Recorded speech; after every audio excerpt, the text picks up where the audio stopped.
They are the workhorses of electronic communications. Every time you talk on the phone or go on the internet, what you say or type travels to its destination through hair-thin glass fibers, fiber optics. Creating a fiber optic starts with a large glass tube. First, they're unwrapped.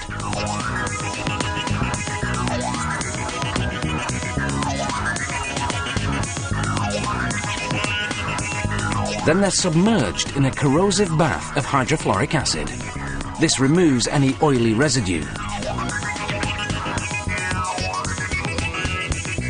Then the tubes are set into each end of a lathe.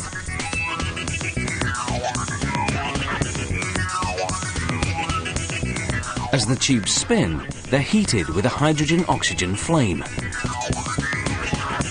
When the glass turns white, it's getting close to hitting peak temperature. At 2000 degrees Celsius, the two tubes fuse together. They put this new longer tube into another lathe. As the tube spins, a mixture of chemical gases are injected inside, while a traversing burner heats everything up. The gas mixture contains liquid forms of silicon, an abundant chemical element found in nature, and germanium, similar to tin, and used as a semiconductor in transistors and other electronic devices. As the gases heat, they undergo a chemical reaction that leaves a white soot on the inside of the glass tube. The heat fuses the soot, forming what will eventually become the core of the optical fiber. The glass tube itself will form the fiber's covering. When there's enough fused soot, they turn the heat up until the soot itself turns into glass. Then they heat the glass tube enough to soften it, as well as the new glass inside. The intense heat eventually makes the tube collapse in on itself to form a solid rod. The internal structure of the optical fiber has been achieved. But it's still in the form of a big bulky rod called a preform, so the next step is to thin it out. First they separate the preform from the uncollapsed section of glass tube.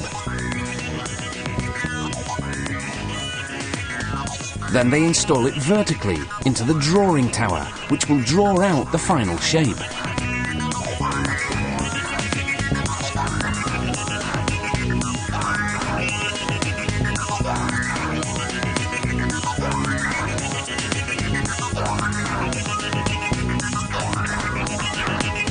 The drawing tower's oven heats one end of the preform to 2000 degrees Celsius.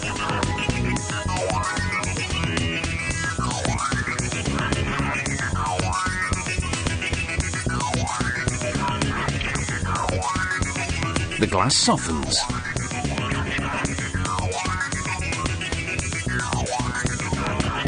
Gravity helps pull it down, like honey dripping from a spoon.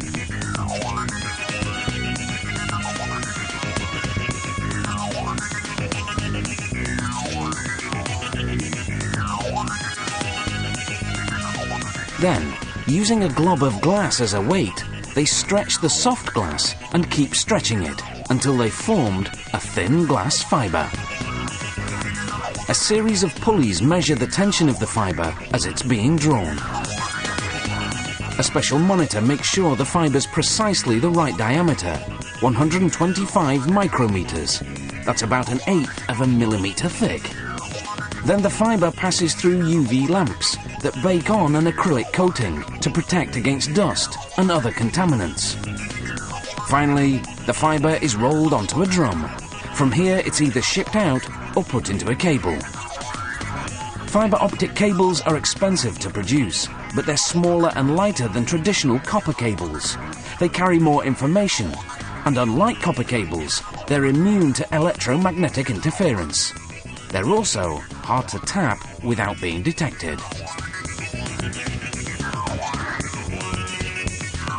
And all this is made possible by a complicated process based on a very simple principle: light travelling through glass.